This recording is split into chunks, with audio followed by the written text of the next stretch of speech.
man, we had something exciting, but they just cut to commercial. Sorry, Craig. I had it up. Nah. Craig and I were watching the tail end of the Giants-Broncos game, hoping the Giants I'm still ahead of you, so I'm gonna be pull this quiet. off. Then what's going on? You could tell us. They just lined up, shifted out, empty formation. I think Dart's going to try to keep it. And did he get in? No, they're calling him down. They're calling him down. There's 30 seconds left. It was 1st and goal. Dang. Give us the play-by-play. Okay, yep. They lined up kind of in a condensed set. Dart comes out. They motion all the receivers in the backs out to the empty set. Dart keeps it, runs QB draw. And it looks like he got the ball over the goal line before his thigh hits. That looks like a touchdown to me. It looks like he broke the plane before his leg touched. But let's see, different angle. It's bang, bang. I think that's a touchdown. Me personally, not my bias speaking here, but that looks like 6 points. Well, we will know shortly. So what's happening if you just tuned in? we were watching the end of the Broncos Giants game. Giants got PI. They were set up on the 1 yard line, hopefully to win this game. If because a Broncos win with this loss for the Chargers would be insult to injury at this point, especially with the lead the Giants had early on in that game. We will talk about the Chargers now. When you get the call, Craig, hit me with it. I was on NFL Network, and then they just went to a commercial. So it's 6 touchdown. Touchdown? Nice. Touchdown. How much time left? 30 seconds. And Broncos have no timeouts left. And what's the lead going to be? So what is it? 32. So 32 extra point, it will be 33-30. Okay. All right. Make sure let me know if they make that extra point. Yeah. That's important. As we saw today, well, it wasn't important today for the Colts, but they that happened, right? Yeah. We got to talk about that. That happened early. Yeah. So Chargers lose one at home, 38-24 to the Colts. They fall to 4-3. Colts are now 6-1. This was kind of the number 1, number 2 early seed matchup. And it was a tough game defensively, which is an understatement. But I think we all didn't think, with Perriman coming back and Mack coming back, we thought, I mean, if these tackles can hold up, then maybe they've got a chance. But really quickly, the Giants missed the extra point. You're kidding. Nope. I wish. The Giants missed the extra point, and they're only up 2? Correct. With 30 seconds and oh gosh, and a field goal could win it. Okay, well, anyway, just let's talk defensively, because this was the biggest letdown of the year so far defensively, and I know there's a lot of talk about, early on it was Minter's going to get a head coaching job soon, and by the week it feels like everybody's falling off that talk pretty quickly, and it's becoming pretty ugly for Minter. But I mean, 38 points. They gave up 3 rushing touchdowns, 2 passing touchdowns. It felt like they couldn't stop them. Multiple 4th down conversions. There just wasn't much to talk about. Only 2 stops today. Mm-hmm.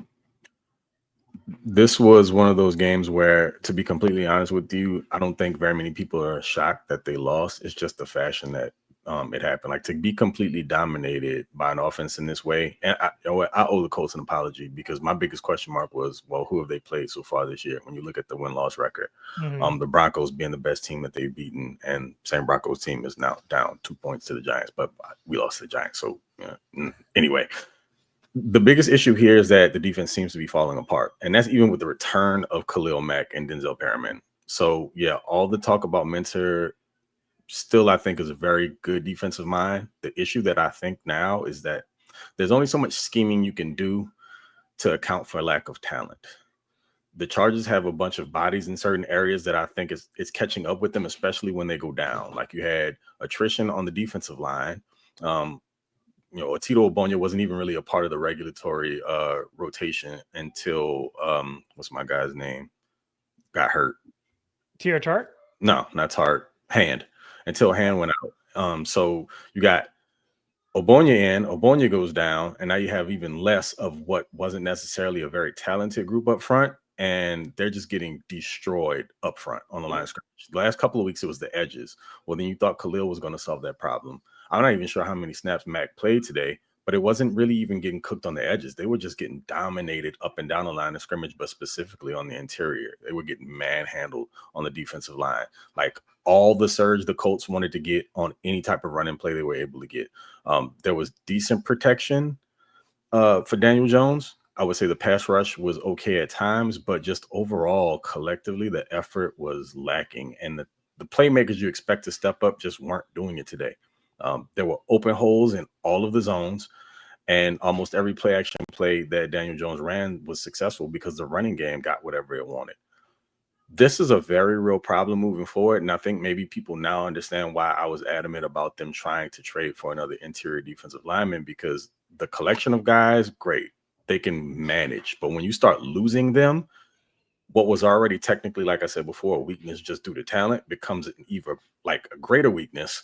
And now you got to figure out what you're going to do in a short turnaround week because you play on Thursday. The Vikings have a little bit of a playbook now, and who's to say they won't utilize that here in a few days? So just overall, it was definitely a defensive letdown. There aren't very many troops coming back to fix this either, because you were kind of depending on Mac and, Perriman to an extent, even though I'm not sure how long Perriman makes it, because it just seems like he's biding time before another injury happens. And I'm not wishing it on him, of course. I'm just saying that's typically the ebb and flow of things. Oh, crap. The Broncos are already in field goal range. Yeah, I know. They just hit a 29-yard completion and then an offside. 6 seconds. And he spikes it. 2 seconds left. You have got to be kidding me. Yeah, it was a 21-yard catch right there. Okay, that's so yeah. Yeah. Dude.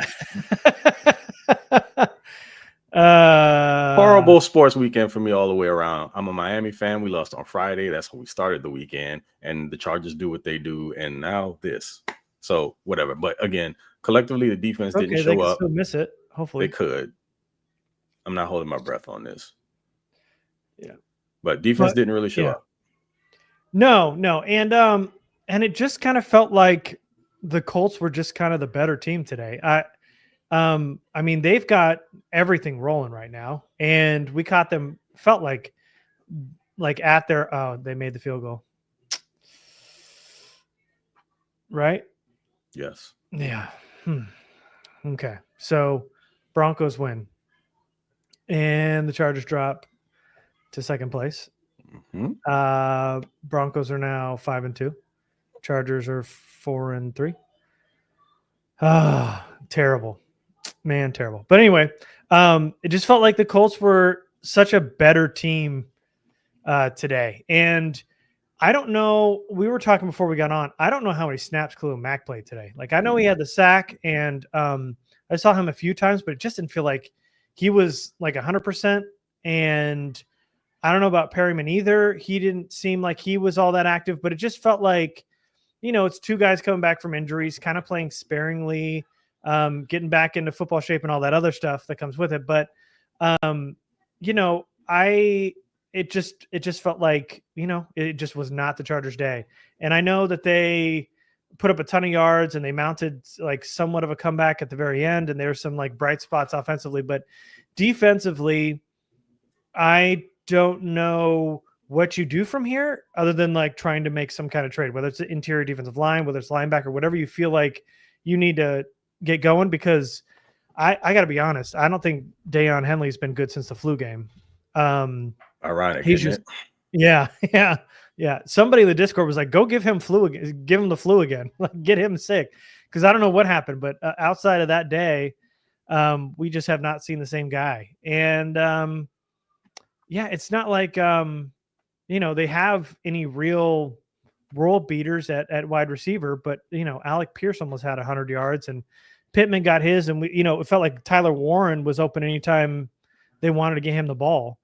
And he was good for like 20 to 30 yards. So it just wasn't, it was a game plan thing. It was a Colts being a hell of a lot more hungry today. I don't know that Harbaugh got out coached per se, but it just felt like Colts were the better team, and that's why they're the 1 seed in the AFC right now, and that's why they're arguably the best team in the NFL. They proved it today. They've got an incredible running game. They've got, Daniel Jones has a day and a half to pass with that offensive line. They got a really good rookie tight end, and then you could just sprinkle in those wide receivers whenever you have to have it. But, it just wasn't their day, and the Chargers just could not stop it. They couldn't do it against Miami either. But at least they did it better against Miami than they did against the Colts. So, there were little flashes of this, and I felt like there was going to be kind of a letdown game soon. And this just felt like, hey, man, Colts were way better today. Didn't feel like defensively they were totally 100%. But going forward and then heading into hopefully the playoffs, you got to start thinking about what are you going to do defensively? Because Derwin can't do it all.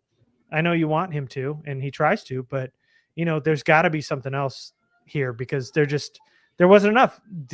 Any real position group didn't really stand out today defensively, and they're going to have to figure out a way to get better. Yes, all of the above. Unfortunately, what makes this really, really curious is the fact that when you look at what the Colts rolled out there on defense, I think for the most part, they were healthy with the exception of their corners. They're dealing with as many injuries at the corner position as we are at tackle. I would say that early on, that wasn't exploited enough. And for what it's worth, for the fact that Herbert threw the ball 50 plus times, the protection was actually decent overall. It was actually okay. It wasn't nearly as bad as what you would think it was. Like if you look at weeks past and the pressure that he was under and you extrapolate that out to potentially 50 something attempts, you think he probably gets murdered. But he took some hits today, but not nearly as many as you would have expected. He got sacked 3 times on 55 dropbacks with that offensive line. Granted, he was on his horse a little bit and having to maneuver around some of that pressure, but he held up pretty well. The first tip pick, the second time this has happened this season, that's ridiculous. Again, it's dumb luck. Yeah. The defensive lineman gets his paw up, the ball pops straight up in the air. They're the only one that sees it, comes down with the pick. Second time that's happened this year. That second interception, there's no excuse for that 10. That was horrible. Yeah. All he had to do, all I saw was we're all looking at it from the broadcast copy, right? So I can't see what was in front of QJ. But when all 22 comes out, or even if we get a wider shot, if there was any space to lead him with that ball, I have no idea why he didn't. But that was also part of the problem with Herbert today. He was missing guys behind. I wouldn't say the balls were late. They were just off target. There were several of them that were behind receivers that they couldn't get hands on. Yes, the offense picked up steam in the second half. That first drive out of halftime was great. Took less than 2 minutes. But then, you turn right around and give up an 81-yard kickoff return and puts them right back in scoring range. What do? Cash it in for 6. So there was nothing to really glean from this game as far as positives, with the exception of, and I mean, we can talk about the individual guys, but hello, Arande Gaston second. I said it last week. I said his time was coming. I just didn't know it was going to be this week and not in this fashion. But I mean, to the tune of 7 receptions to 164 yards in the TD. I think the Chargers have a tight end now. And that's something that's going to be significant moving forward. If they can ever figure out all the other stuff. You get Joe Alt back. I expect Alt to come back on Thursday. Personally, I think he'll play on Thursday. But having him good come at back, warm-up. I know very he was much in so. Shorts, but he was itching to probably play this week. Yeah. But I mean, when you have this quick of a turnaround, you just want to give him the extra time to make sure. And I'm not saying that they were willing to lose this game, but I think they were willing to take whatever came with this game and then focus on Thursday to get him back and then really put whatever they have left on the table effort-wise. That sounds bad. I want to say they gave full effort in this game also, but they were probably looking ahead to Thursday. And I'm not saying that's why they lost the game in the fashion that they did. I'm just thinking of longer term, macro, bigger picture, where all is concerned. They didn't want to push him too hard to make him play this week and then turn right around 5-6 days later and play another game. So not the greatest of ideas. But collectively, man, it was great to see Gaston go off. I didn't even realize Keenan Allen had 11 catches for 119 yards. Yeah. But Herbert was slinging it around the yard because he didn't have a choice. And that's actually the worst case scenario with the way that this team is currently constructed, with the offensive line being made up of all of whomever's. Like, Yeah. so hats off to Herbert for staying alive in this game, but also getting kind of sort of back within striking range. And if the Chargers could have come away with maybe 1 to 2 more stops, the game probably is a little bit more interesting. But when you fall behind in a fashion that they did against an offense like this that's built to score points, and you can't get off the field at all, you're asking to have one of these results. So I don't know what Mentor does schematically. Something's going to have to change, but also I think it's a talent thing, and they're probably going to have to go searching around the league to see what they can scrounge up with regards to trades, because this defense with the players that are on it now aren't good enough against the upper echelon offenses in the NFL. And I think today proved that point. Yeah. Yeah. I don't think that's a thing that's kind of new to us. We kind of talked about how it didn't feel like there was enough moves defensively to help out. What I will say is, there's kind of this misconception that, that they are not protecting Herbert, and that Ortiz and Harbaugh are not doing enough to protect Herbert. And while what the product on the field is not helping Herbert, but they went out and drafted Joe Alt, and they extended Slater. They signed Becton. Why they brought Bozeman back, I cannot tell you. I have no answers for that, and I think he's absolutely terrible. And even Zion, it felt like but you just don't feel like they're going to go full 5 new guys across the line. You know what I mean? Like Slate, they're not going to replace all 3 of the interior guys in one offseason. It just didn't feel like that was going to be the process. But at least they did invest in the trenches. It's just terrible that Slater got hurt. It sucks that Alt got hurt. It sucks that Bozeman won't get hurt. No, I'm just kidding. But yeah, there was a lot of Herbert having to just kind of do it all himself again without like really rushing as much as he should again. Like, it felt like the first 3 quarters, it didn't feel like he really wanted to like move out of the pocket. He just wanted to sling it. And again, it felt like he could have got a lot more extra yards today, but I feel like that one throw high to Ladd and then the interception right 2 plays after it was like the killer. And I know that was kind of like earlier in the game, but there just wasn't, the defense could not do anything. Every time Herbert answered, they came back, 3 plays later, a big punt return, a little quick 6-yard pass with tight end, and then Jonathan Taylor punches it in for a touchdown. They get a 2-point conversion. And then Herbert leads another TD drive, at a halftime, a second one, and then another Jonathan Taylor touchdown. It's just like there was nothing Herbert could really do today, where, against most teams, it's probably fine and they would be close in this game and it'd probably come down to the last drive. But with a team like the Colts, who will absolutely boat race you, that's exactly what they did. And the defense could not do anything to stop them. And yes, they got 2 stops. That was great. But man, that when they were going for it on 4th and short on their own, like 30, they knew that this defense was not good enough to stop them. Again, there's something about, you can call it disrespect, but also when you just know you have a team's number. Like, they watched film the last few weeks. They watched what the Dolphins did last week, and that was attacking the edges.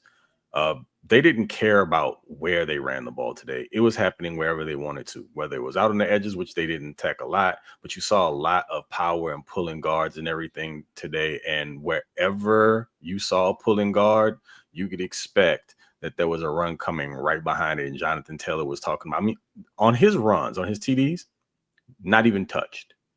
On at least 2 of them, completely untouched. I think there was a hand on him on 1.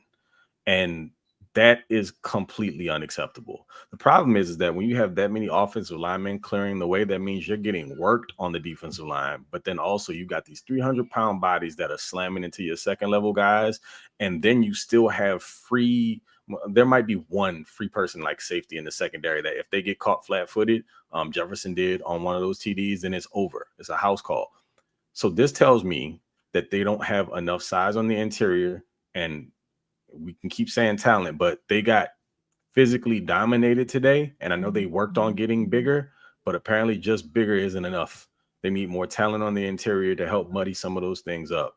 You can't allow offensive linemen to work to the second level and then have like guards running free even at the third level to pick off secondary guys, because at that point you might as well just stand there and let it happen. You're running for cardio purposes.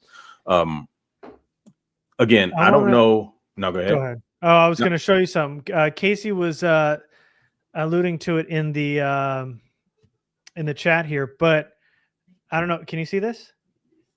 Here we go. Derwin James from Chris Rim. We look like S today. We look like trash today. We gave up 40 points in our own stadium. He said the loss was on the defense and that they haven't been right the last few games. Hopes it gets fixed on Thursday. They haven't been right the last few games feels weighted. Like I know he's animated and there's a lot going on here, but this part right here says a lot of something here. They haven't been right the last few games, and players know it. We know it, they know it, but for him to come out and say it to a group of reporters is interesting. Well, the problem that you now have is you can't even really stew on this to figure it out. You have a quick turnaround for another game on Thursday against a team that prides itself on its defense, and they're going to get after Herbert. They're going to blitz Herbert. The Vikings do that. They blitz at a pretty high rate.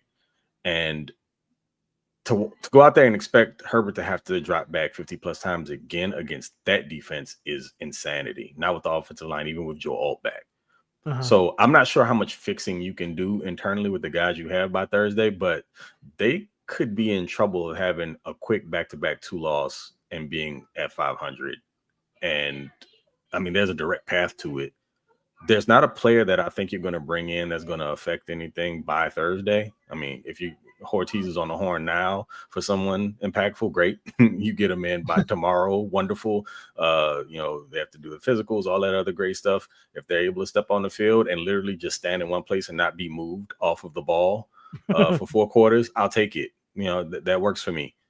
But I don't know how much they can fix in 4 days, because the problem is that the Vikings actually come in with the okay running game, but they've got 2 very, very good wide receivers. And if their running game's going at all, you're going to be in a lot of trouble in the passing game. Carson Wentz isn't what he once was. Totally get that, because apparently he's still going to be starting next week. But I hear what Derwin's saying. I just don't know how you get right. Like, you can get right mentally. You can try to get in the right frame of mind about it.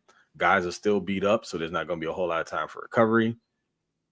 I don't know, man. It feels pretty scary going into Thursday night. I think long-term, over the course of the season, you still have to make the moves because, as I mentioned before, there's a lack of talent overall on the defensive side of the ball at a couple key positions. And if at the very least you have to do something on the defensive line, or else you can expect more games like this. And as you get later into the season, the weather changes, you're traveling. If you can get into the playoffs and you have to go on the road, you're going to need to be able to stop the run. And they haven't shown that they've been able to do that literally in a month. Yeah. It's going to be interesting, because this quote now is like, stuff happens and you start to feel it internally. But then when it starts to leak out into the press and you're talking to reporters about how you just don't feel like the defense has been right the last few games, is it, hey, I'm trying to rally the troops here and get the boys ready for Thursday? Or is it this coaching staff just can't get it done right now? It'll be interesting, because if they come out on Thursday and it motivates them and they hopefully shut down the Minnesota Vikings on Thursday night, then all is well, and we're moving past this. But if it starts to slide here, they're at 500. Now they're slipping even further down the AFC West. Forget the playoff standings at this point, but the AFC West standings. And then you got a comment like this, it's just going to start to boil over a little bit. So this is very interesting. I know that I know Derwin's trying to take accountability, which is great. And that's what leaders do, and that's what captains do. But the fact that he feels like they haven't been right the last few games is an interesting statement, especially coming off a game where they had 3 interceptions against Miami. Yeah. Yes. Context matters, though. So a couple of those interceptions, the last one to close it out. Right. Derwin makes that pick on Derwin, and then one Waddle should have had early on. Was a really good play by Tarheeb still to get him for PBU. So I'm not gonna. It wasn't a bad throw, more so than it was really good defense. So I'm not shooting Tua any bell, by the way, because that dude, whoever you're backing up next year, because I don't think you're gonna be playing in Miami. I'd be surprised if you start anywhere, but that's not my problem. Don't have to deal with that. Yes, 3 turnovers last week or 3 picks last week. Fantastic. However you made it happen. But today, you couldn't make anything happen. Yeah. And this was a game where if you're not going to be able to stop a team, then you have to create turnovers. Because if they're just going to march up and down the field, you can't expect to just be out there play after play after play and think you're going to bend but don't break. There was no bend, don't break today. There was all the bending and broken on every other play. These weren't even long, drawn-out drives. I haven't looked at how many actual plays went into some of these drives, but it felt like the Colts were on and off the field in a flash, and they were scoring in like 5 to 6 max. So, again, this was one of those matchups where you'd either have to create turnovers, however it was, punching balls out, getting your hands on balls for picks, however. But this wasn't going to be one of those, hey, just grind it out, hold them to 3 type situations. Not against this offense. That is an offensive line built to pound the pill against a defense that clearly was not ready to take it on. And unfortunately, there is a roadmap on how to beat the Chargers now.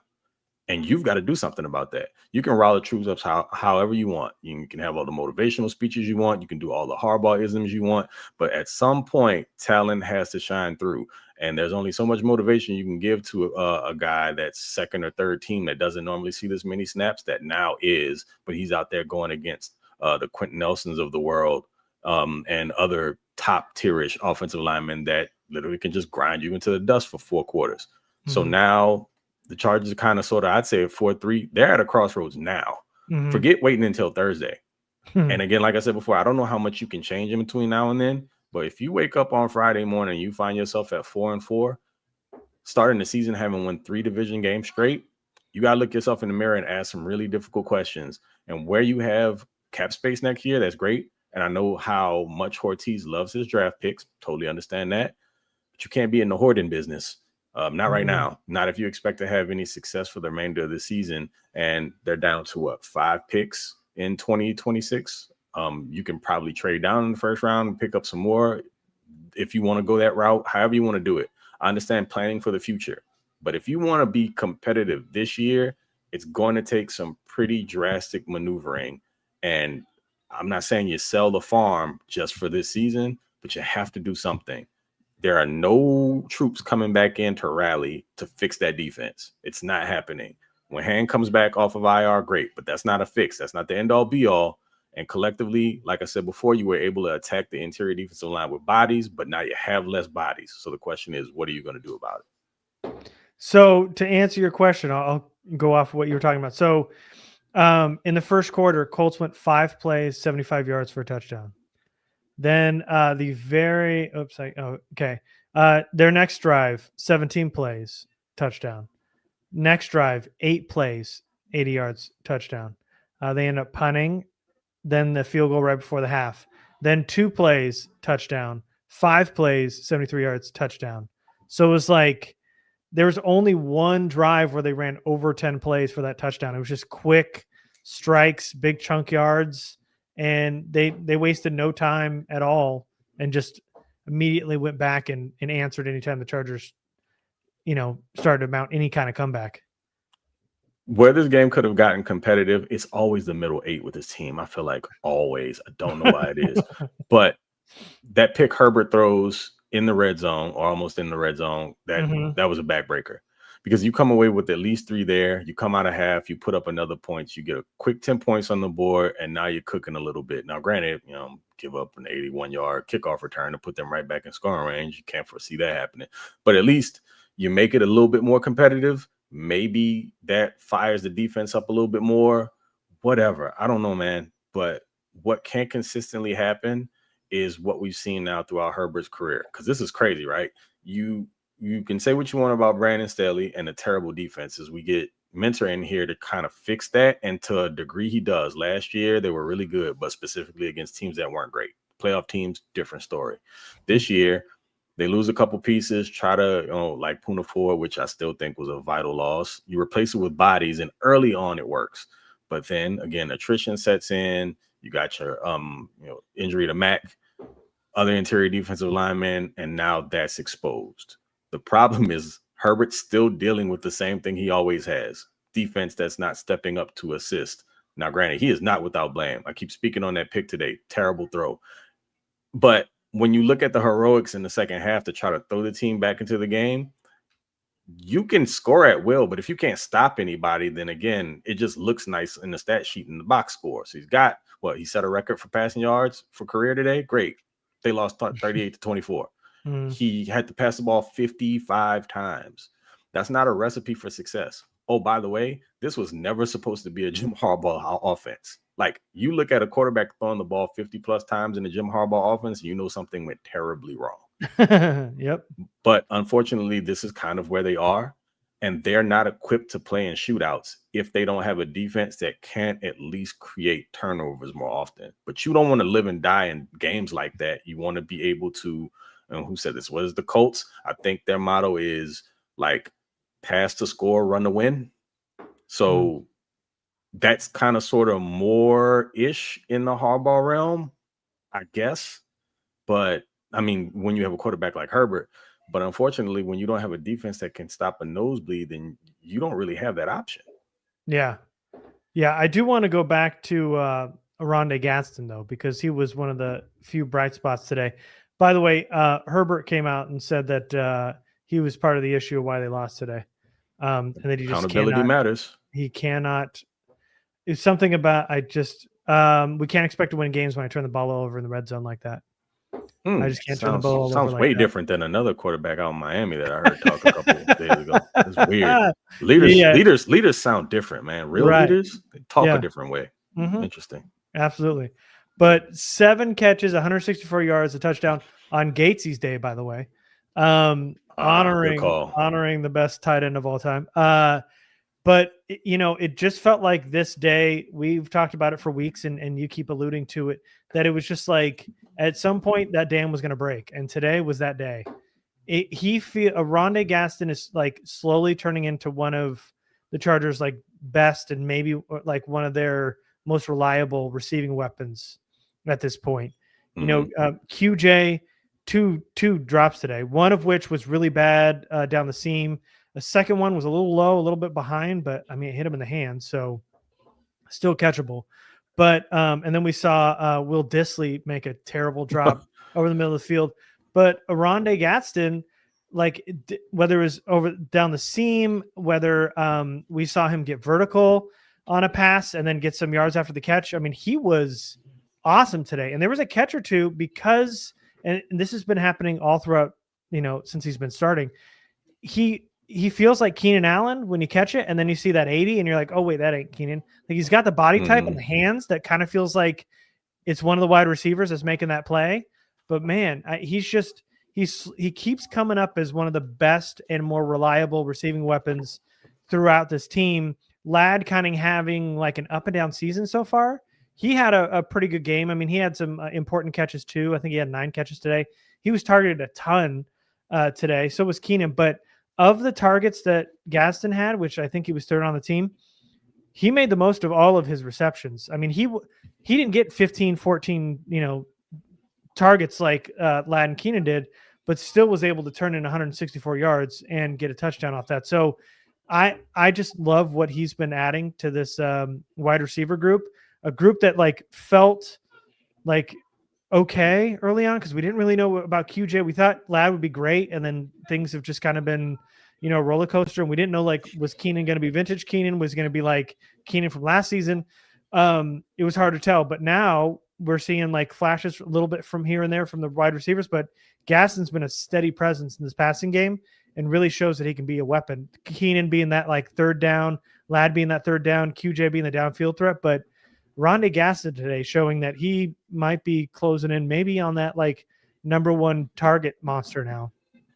Definitely in the top 3 is what he's on his path to. And I'll say this, when you talk about a resilient player for a rookie, think about what happened last week and even today. So he has that first fumble last week against the Dolphins, comes back, puts that to the side, has a terrific game. Yeah. Today, he goes down on a reception. Was it his first one? I don't remember if it was his first catch. It looked like he was hurting really bad, comes back, and then has a monster game, pushes it to the side. You could see him laboring a little bit throughout the game, whatever he was dealing with, just still pushed through it and had a fantastic game. Here's something that I want to see. I think it's time to start giving the rookies a little bit more run. In addition to Gaston, Trey Harris is a player. He's not seeing enough targets. Yes. The problem is he's so good in the running game. It's almost like they're almost exclusively using him to run block. He's a very, very good run blocker. Almost to the point to where when you see him on the field, you know it's a running play. Now, unfortunately, because that's been happening for the last 2 weeks, teams are going to pick up on that, and they're almost going to, unless Roman makes an adjustment and maybe does something differently off of that to put them out or him out in the route as opposed to using him as a blocker, maybe even a play action or something like that.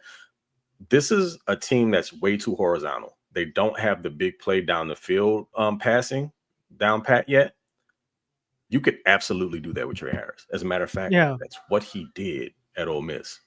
He beats one-on-one coverage. He's not the speediest player, but he's got that body type and body control to win those contested catches. The way that they tried to use Quentin Johnston on occasion is the exact way that they should use Harris. And he's not getting enough burn in the passing game to me. That was a huge fourth down reception. Think about this. It was a fourth down that they had to have in order to even keep the game interesting. Yeah. And they went to a rookie who barely gets any targets because they had enough trust that, number one, probably the Colts weren't going to key on him. Like, of course, you're looking for Ladd in those situations, maybe Keenan. So, yeah, let's just throw the ball to 9. Well, no, don't just do that because nobody's expecting it. Throw it to him because he's actually freaking good. The kid is ready to play, and I think he needs more of a role. Now, the unfortunate part about that is there's so many mouths to feed in the passing game. I totally get it. Like, you can't expect him to get, well, hell, in a game like today where receivers were getting 14 and 15 targets separately, maybe there is some room to get him the ball. But that means you're going to have to take some targets away from others. I don't care who gets the targets. If you got this many weapons, you're going to have to be able to utilize them because right now, as this team is currently constituted, they're going to have to put up more points. And the unfortunate side to this is that because they're such a horizontal team, it takes them longer to put points up on the board. Granted, they did score within 2 minutes post halftime, and that was great to see. But a lot of that was still catch and run after the catch stuff. Like Gaston had a really big reception on that particular drive. I think he had that was a 53-yarder that he caught on that drive. Was that the drive right out of halftime? So still, we're not talking about catching teams flat-footed and winning down the field on 40, 50-yard receptions. We're talking about guys making it happen after the catch. Trey Harris can win vertically, and I would love to see more of that. Gaston can do your over-the-middle work. He can work from sideline to sideline. You can probably get him going up the seam. I imagine that's what they want to do with him anyway vertically. But Trey Harris needs a bigger role on this offense, and if that means less like targets for Keenan, I get it. If it means less targets for QJ, so be it. But you have to have a team that's threatening a little bit more vertically to loosen things up in the running game and in the middle of the field. Outside the hashes towards the sidelines, you have to be able to give that vertical threat to give a defense something to think about. And I think that's the next step of the offense. But you also need an offensive line that can hold up long enough to let that happen. Yep. I understand that. But like today, I said it before, the protection wasn't horrible, all things considered, with 55 dropbacks. Herbert's only getting sacked 3 times. So it's doable, I think, moving forward, but you have to find a way to incorporate that into your game plan. You want to get them outside playing X or Z, even using play action as in a situation where you can set up a deep shot to him on a go ball or double move, like a starter go, something like that. The kid is built to make that happen. So I think they should give him opportunities too. Yeah, and I think at some point today, he ended up going down with an injury, I think. Harris? Yeah. I missed like that. he went to the sideline after, I don't know if it was the 4th down catch. One of the catches, I believe, because he had 2 today, 2 or 3. Yes, two receptions. Yeah, so I think after that catches. Second one, he was getting his foot worked on or something like that. But I don't know that it was serious. He walked off the field and all that. But anyway, yes, absolutely. I'd love to see Trey Harris get a lot more burn because we were talking about that last week. I mean, it felt like he was another guy who's felt like he was going to break soon, and it just felt like last week was just the tip of the iceberg. And for them to kind of take that step back with him in a game where they did throw it 55 times is a little disappointing, but I understand it. But also, just to clean up on Gaston, 4th most receiving yards in one game by a Chargers tight end today from the rookie 5th round pick, Rondé Gaston, who we were all thinking the Chargers should punt on a tight end come day 3. And here we are. He's, looking like one of the better tight ends of the class. And this is why I think we need to still have, and a lot of people are upset right now, pissed at Ortiz, feeling like he's not making enough moves, but we have to keep in mind a couple things. Context matters, folks. This offseason, yeah, they probably should have done more in the draft to get younger offensive line help earlier. But for the people who are complaining about free agency, did you see what some of these guards got paid? Like, the guard market was a little ridiculous. I think guys were getting paid much higher than what was anticipated, and some of them guard centers were even hurt. What's my guy's name? Is that Ryan Kelly? That played for the Colts. I think he just got injured. He went to the Vikings, if I'm not mistaken. He's out.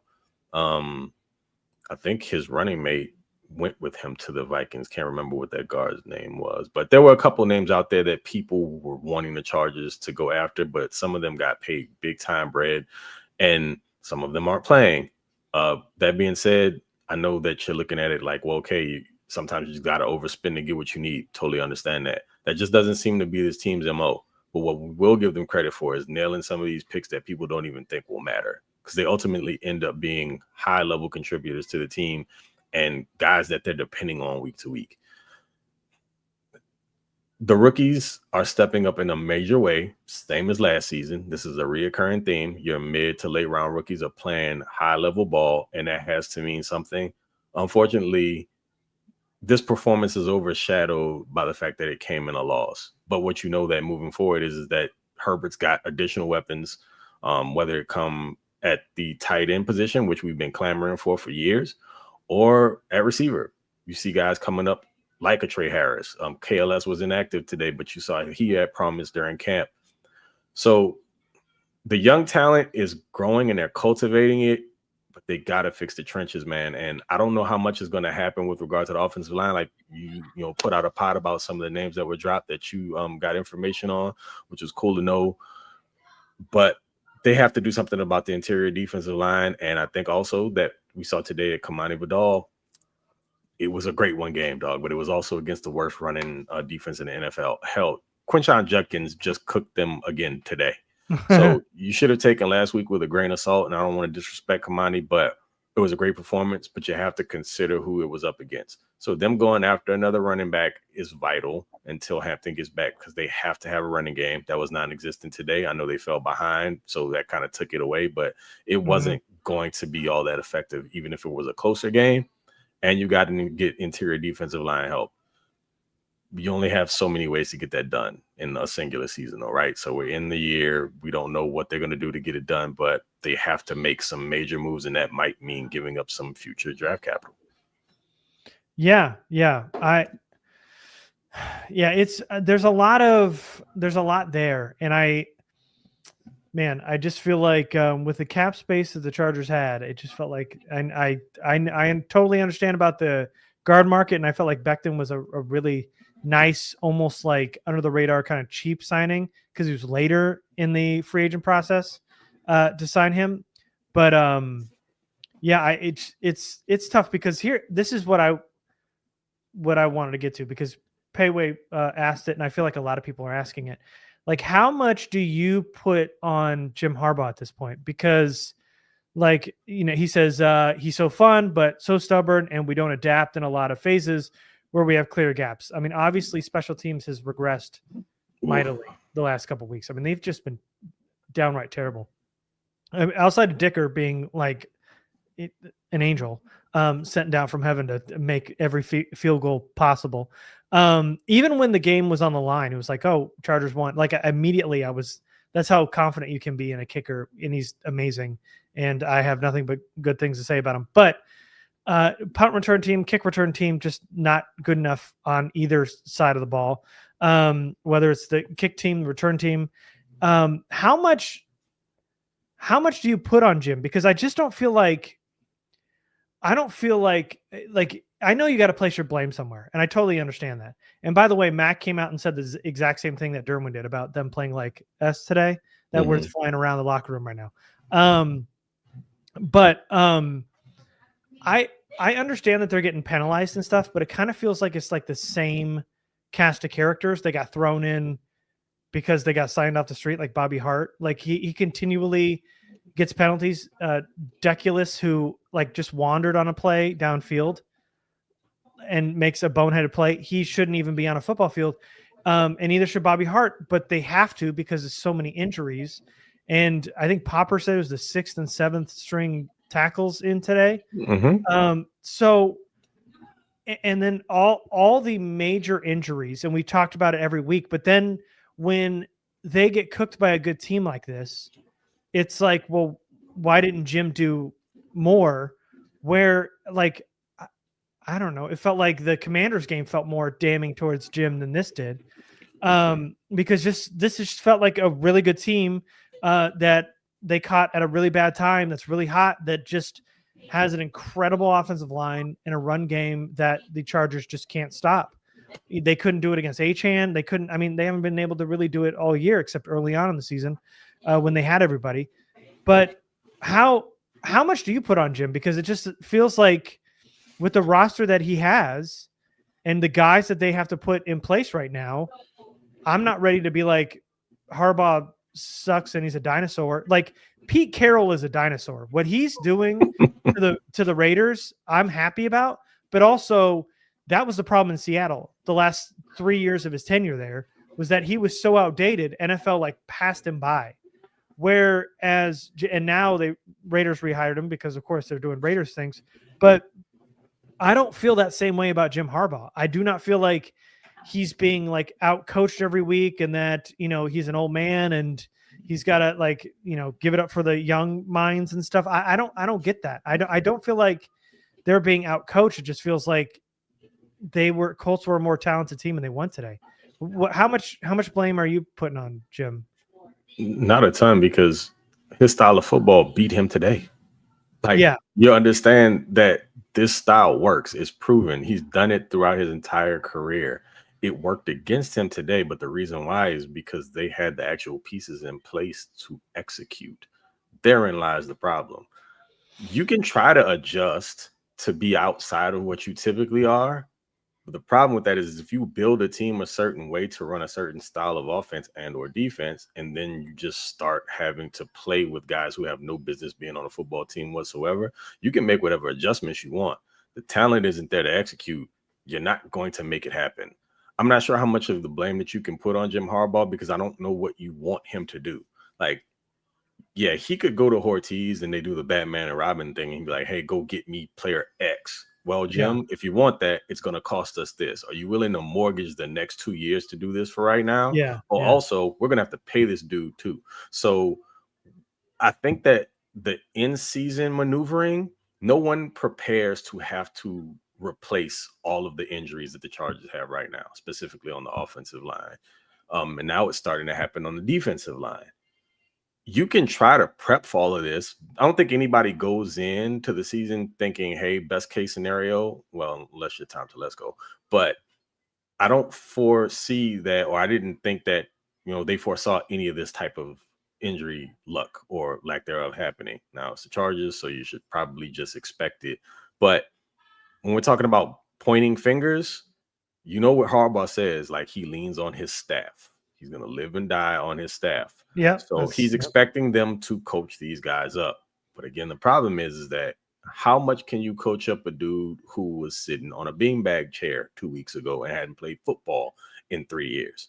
A guy on another team's practice squad that's just barely holding on is going out there week by week trying to give the starters a look and getting slaughtered every week because they're not very good. They're just barely on a roster. There's only so much you can do with the talent isn't up to par. So it's easy to point the finger at Harbaugh and losses and talk about maybe he needs to adapt and that he's a dinosaur. But again, his own style of offense and play just beat him today. The difference was that they actually had the players to execute it.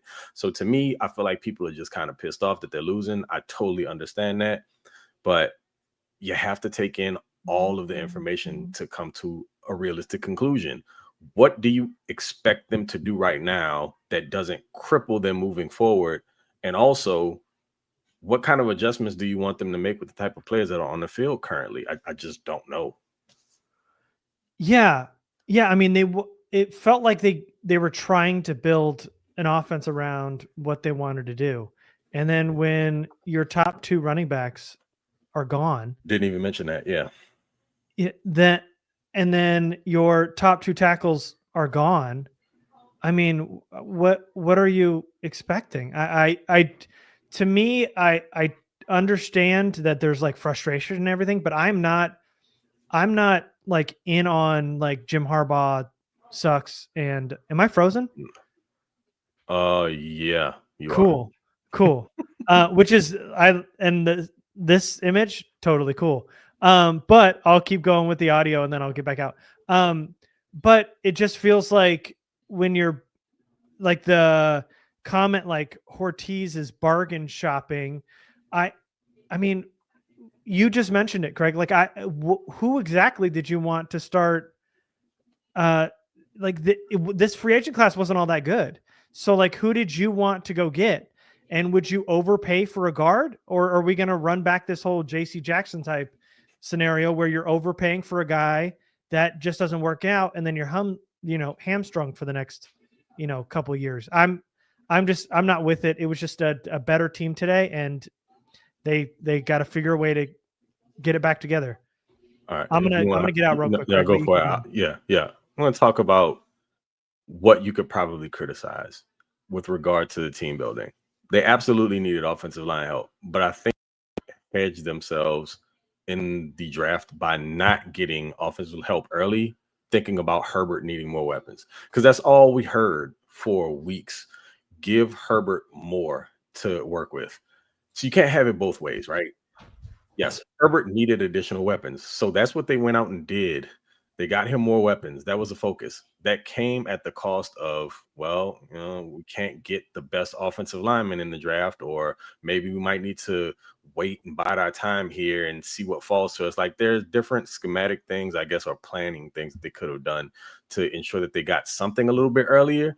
But they pushed their chips in getting more help for Herbert as far as weaponry is concerned, because what you can't have happen is what took place in Houston last year, where you literally go look at the box score. It's not a joke. If you go back and look at that game, one receiver had catches that game, and there's the 6 foot, 180-pound dude who went for almost 200 yards. That cannot happen. So they went out and got him additional weaponry, but that came at the cost of having to punt a little bit on offensive line. You can't fix everything everywhere, and in football, team building works like this typically, at least the smart teams. You build through the draft, you supplement in free agency. When you start trying to overpay guys in free agency, just the bigger names, the great performers, like if you want to pay those guys money, that's when you end up screwing things over, because we've seen this a couple of times with the Chargers. You overpay for somebody, they have issues, they come in, they don't produce, and now you got a bunch of dead cap on your books because you basically pay the dude to go away because they're not performing. And they might be a cancer in your locker room or whatever. I get why people are frustrated, but you have to be reasonable. You can't plug all the holes, and then you also can't account for an ungodly amount of injuries happening week after week after week. So we have to temper things a little bit. Yes, the team's 4-3. It could be way worse. Getting off to that 3-0 starting the division, probably a blessing we didn't realize we were going to have or expect. But it could come back later on down the line if you're looking at a team that's 4-3, 4-4, hovering around 500, that can make a couple moves here and there, maybe get a difference maker on the defensive line, maybe get another complimentary running back that can help hold the fort until Hampton gets back and give you another 1-2 punch, and then you keep going from there. But it's not time to abandon ship at this point. You just have to be reasonable and let the people who are professionals who do this try their best to do their job. But the whole Ortiz thing, like, you have to be honest with yourself about all of the things that he has to work with or lack thereof. So you can't just throw money at stuff and expect that it's going to fix it. You can't just give away all your draft picks for because keep in mind, you want offensive linemen, right? Well, teams don't just trade premium offensive linemen. And if you get one is going to cost you multiple things. It's going to cost you draft picks, maybe even players. So do you want to gut your team and your draft picks to get one offensive lineman? Okay, great. What does that actually fix? I will tell you this, though. Bradley Bozeman's got to get off the field. Yeah. I won't argue with anybody about that. The truth of the matter is like, I might do it. If nobody has time, I want you to go back through the last 6 to 7 weeks and count every time you've seen Bradley Bozeman on his knees or face down on the turf or with his back facing, his back facing the line of scrimmage, watching Herbert get destroyed. Count the amount of times that happens on a game-to-game basis, and you're telling me that that's your best option at center. I personally would go try to find at least a competent center to replace him and pay what I need to do it. I'm not saying go overboard, but hell, you might have one sitting right behind him. I don't know how, if at all possible. What's his name? Was it James? Andre James? Andre James. If you're telling me Andre James is worse than Bradley Bozeman, then why'd you sign James? Why'd you sign him? Was it just for depth? Because if this whole mantra about competitors welcome is a real thing, then where's the competition at center? Because I ain't seeing it. And you thought it would be a good idea to put Zion in there to go, practice for practice with them to see what would go on. And then you realize that wasn't going to work. So you moved him back to guard or whatever the game plan was there. But if you're telling me that Bradley Bozeman is your best option at center, then I'm going to tell you you're a liar. Yeah. So maybe he knows where all the bones are buried, and that's why you can't put him on the bench. But hell, I know we were all super excited when we saw that Bozeman was out that practice and James was taking first team snaps. But apparently it was just because he was sick. I'll tell you what, feed him whatever they gave Deion and see what happens. Because could it potentially be worse? I don't know, but I doubt it. Yeah, I very much doubt it. Yeah, Bozeman, I don't understand why they brought him back, for one, and then two, why they continue to do the same thing over and over and over again. And I think what we keep coming back to is just that they aren't good enough. Like, they just don't have the chips right now. And a lot of that is injuries. And a lot of that is some players aren't, performing up to expectations.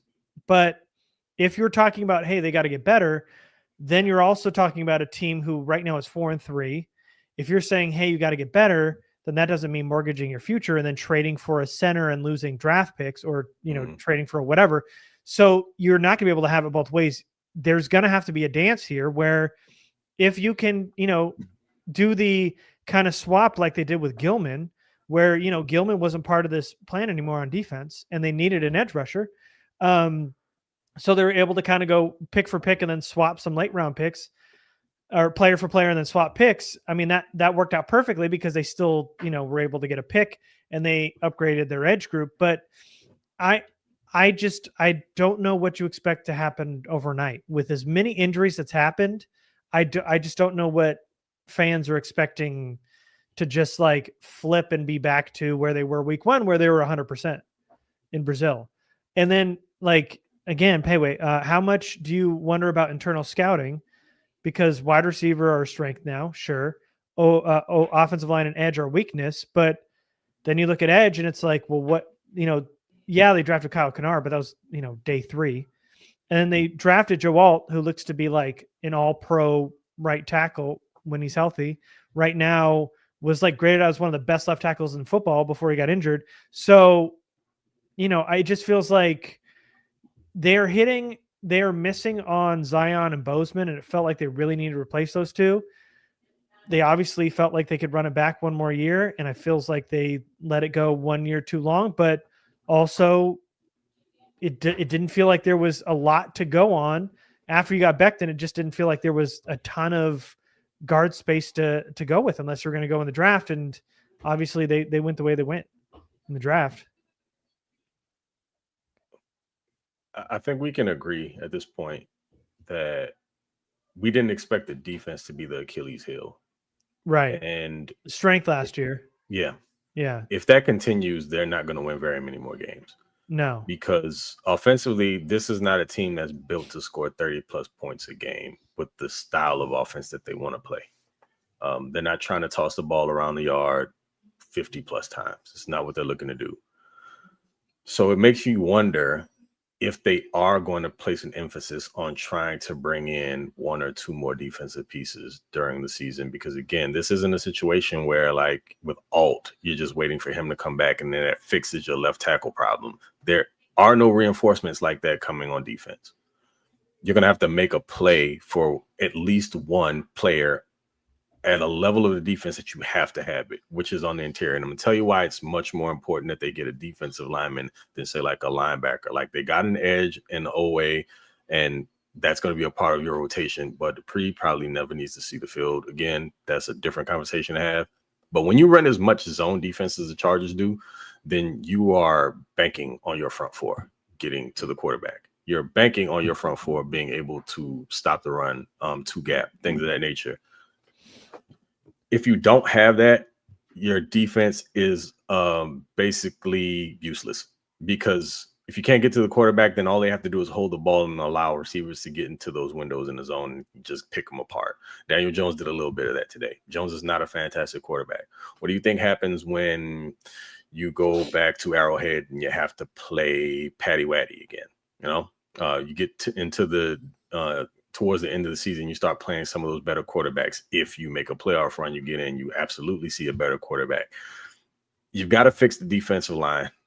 And to me, that's what my primary focus is, or would be, in getting somebody who can be a difference maker on the interior. Of course, yes, you want to get guys back and healthy, but you just can't wait around for that to happen, because even when they do, it's not going to fix the problem overall. So you have to plug holes where they're going to help your defense overall. And to me, you've got to start on the interior of your defensive line, because as much as we joke about Greg Roman, he's gotten a little bit better, if we're being completely honest, with some of the play calling. It hasn't been nearly as bad as it's been in the past or earlier on in the season. And sometimes Herbert just makes him right a lot of the time, because there's so much going on the offensive line and him having to get on his horse and make plays off script, off schedule. But for everybody looking for a solution to the problem overall, it's not just going to magically get fixed. And even with Mac and Derwin calling out the defense, it's not just going to magically get better by Thursday. They're going to have to make adjustments literally to personnel in order for that to happen. So I would expect some sort of defensive move to happen. If it doesn't, I don't know. I really don't know, because like I keep saying, you can have the greatest scheme in the world, but at some point, especially if you start losing players, you're going to get beat by either better scheme or better talent, one or two. Yeah. Well, yeah, it just feels like they just didn't have it today and they were beat by a better team. I think we keep circling around that point. It feels like there needs to be some kind of move defensively, but Harbaugh keeps saying they just got to get right. They just got to they got to get right. They got to figure it out, and it's been a couple weeks now and he's still saying it. So he obviously believes that there's some positivity in that defensive group and in that room. And hopefully Thursday is when they could turn it around.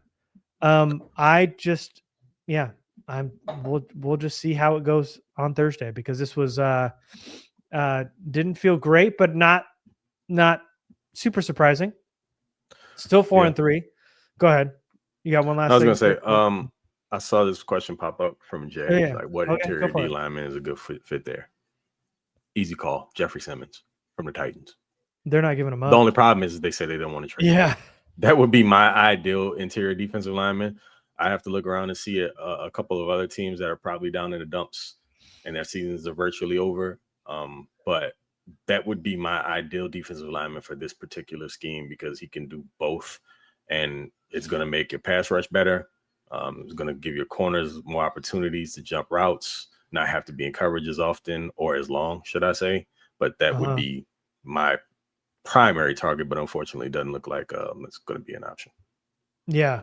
I will say today, Mike McDaniel said that there's going to be some major changes in this roster after their loss today.